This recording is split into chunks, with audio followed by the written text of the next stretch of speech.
Hi, I'm Townsend, a junior at UW studying philosophy, and I went and asked members of my community these two questions. One, how is political communication going in this country right now? And two, how would they make it better? I don't think it's going very well. I think a huge part of that is social media.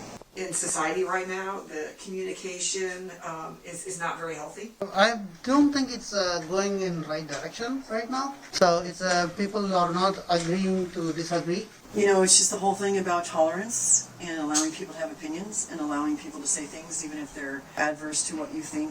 Surrounding myself with people that have other views but are active listeners and respectful and open-minded, even if we have different opinions. So they have to assume that good intentions in both sides, and then they should be ready to hear something which they don't agree. Political discussion is more divisive than ever.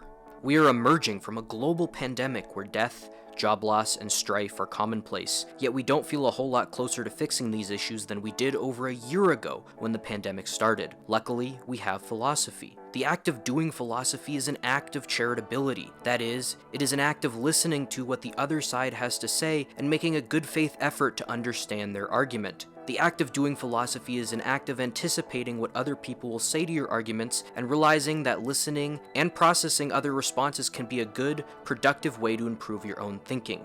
Charitability and anticipation can be learned from doing philosophy, regardless of whether it is directly connected to politics or not. Philosophy is not a magic bullet that will solve the world's problems. What it can do, though, is help people do what is often most insurmountable, and what, if we don't do, will hold us back. To approach problems like the pandemic, problems larger than we imagined yesterday or last year, with other people and their ideas in mind. This is why we need philosophy now.